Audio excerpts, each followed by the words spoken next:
How long, like, would you think about it if somebody random in the street came up to you and asked you how you are? Probably make my day. Genuinely, it would make your day, right? Yeah. Again, this leads me back to the masculine stuff and the men's mental health stuff, because I've been speaking about that on a lot of podcasts. It's a big issue. Bro, what is this crap, man? No, it's 2023, possibly 2024. We still can't speak to people, and it's been so ingrained in our heads not to cry, all of that crap.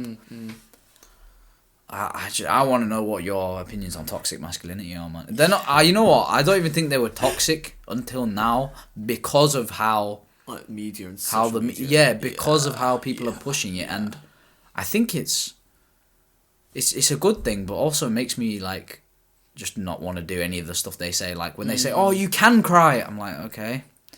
It's almost like sometimes it feels a bit patronising sometimes as well. It's got to that point where it's like it's almost like past the point of no return. It's really scary. Like women can do this, so you can as well. Just do it, and I'm like, okay. Yeah, and that the whole month stuff as well. I've already spoke about with Hasnin. Why do we have a month dedicated to men's mental health? So it's a really touchy subject. Yeah, it's really tricky. That's a yearly thing. That's not a month thing, bro. I'm not doing that for 30 days. It's really tricky. And it's... the statistics are dreadful. The statistics are dreadful. It's like 75% of suicides are men. Bro, literally. Crazy. Like, I'm pretty sure every minute a suicide is a man. Every minute. It's terrifying, yeah. And no, the thing is, as much as these people preach, oh, you can talk to me, men don't, like, all of... I don't feel like I can. I feel like you're just saying that. Do you get what I mean? It's become such a massive issue. It's just...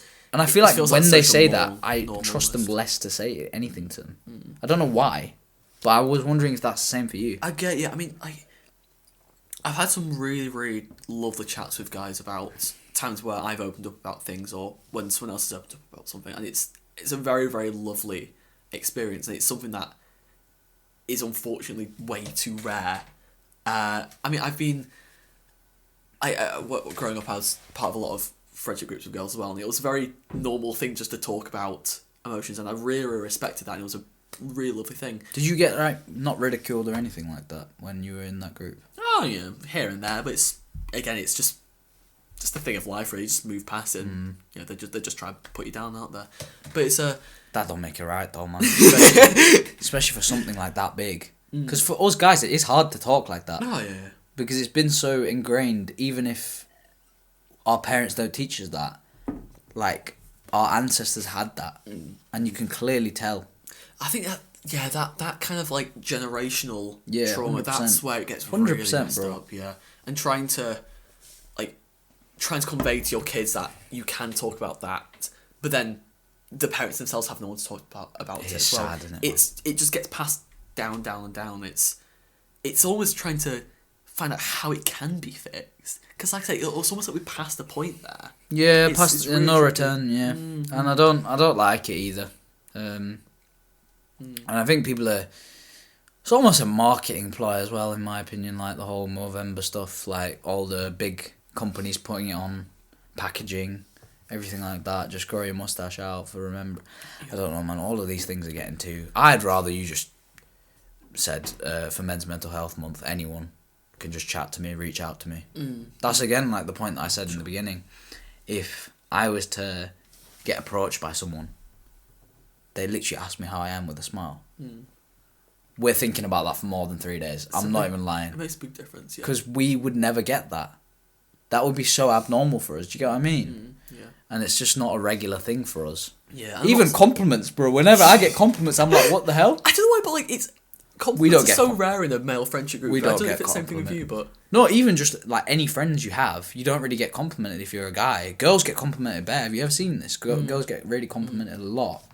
Guys don't really. We compliment to take the piss, innit? We're like, oh, your hair looks nice. Male British humour is just, I will make fun of you because funny. Yeah, literally. And I'm not saying that like women's mental health is any better. So that's a whole other massive can of worms. Is that the phrase? I can't think of the phrase. I get what you mean. Massive issue for completely different other reasons, but it's trying to figure out how we can get better at that. And I think you hit the nail on the head. It's making those encounters and saying to people, look, I got your back. If you want to talk about something, That's I'll be there. that's the in that little thing, like I said, the it'll make your first day. thing to a friendship. Yeah, and it should be so normal. If that's not even happening, then what are you friends for? Yeah, and it feels so weird me saying this is something we have to do. This should already be a thing. It should just be accepted that I can go to you and say, I can talk to you about anything I want to. Yeah, it's accepted, bro. Exactly. But it's like you can't do that with everyone. I think making that, and you still have that sort of thing in the back of your head, like, oh, what are they going to think of me if I say? They're going to judge me. Are they going to think that I'm weak? Oh no, I have to look like I'm strong. That's a massive thing. Yeah. Am I showing too much emotion here?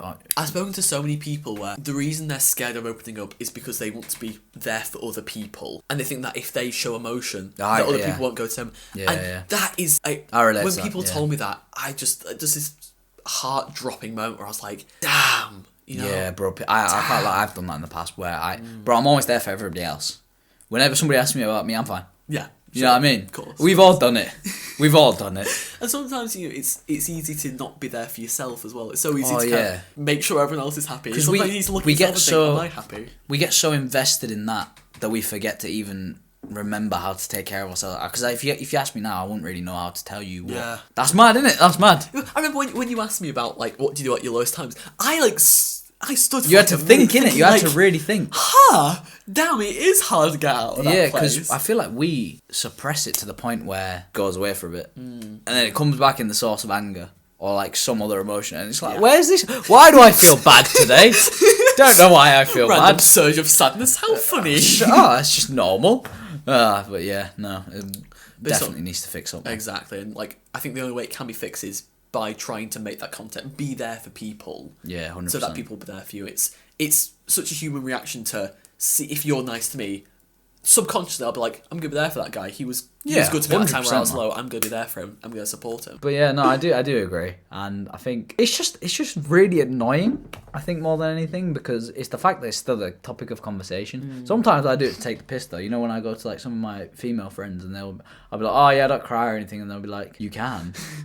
So I know I can, innit? I know I can, but like, I mean, it's important to know that there has been a lot of progress made over the last like 50 we're in a years. much better place, but I feel like for our ancestors still, like, let's say your father or your like father before that, like, it's mad, isn't it? Like they. Yeah, I had a big chat with my dad about the topic of men's mental health over the years. And I was saying, like, expressing some of the issues we've had today. And I was saying, you know, has this always been around? And my dad was like, it was so much worse than this in my day. Yeah. It's to the point where you got like actually beaten up if you showed emotion, or it was like it wasn't just a scary place to open up. It was like just, you got physically abused. Exactly, yeah. It wasn't just like, oh, I don't want to open up. It's like, don't open up or you get it. I don't know why I'm doing that. You get it. I love finger guns. Yeah, that's. But no, it's that's sad. It's important sometimes to look at like the progress we've made and kind of use that as hope to kind of build 100%. upon that and think. Cause it's so easy to have all that weight of all these issues and think we can't get out of this. There's too much to get past. I mean, when you look at the progress we've made, I think it's very humbling to think, you know, this is a massive issue. It's got its problems. The world's got its issues, but we've made progress before. And there's no reason why we can't like keep going. And, yeah. I mean, think about all the other issues which have been made so much better over the past 50, 100 years. True. If we can apply that, true.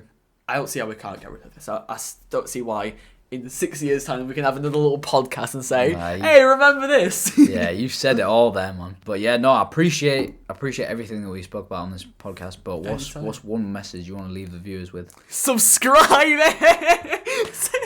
If you're thinking you're going to get a deep answer, I apologise. I actually apologise. No, genuinely.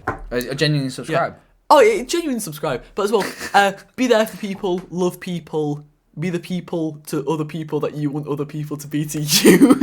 I'm great with those. But yeah, love everyone. Love you all. How's it been on the podcast, mate? I've absolutely loved it. Thank you so much, my amazing host. I wish you best with your future endeavours, and bro. You too as well. Wish Have you a best. lovely time. It's been lovely to be here. Thank you, man. Thanks everyone for watching. It's been great.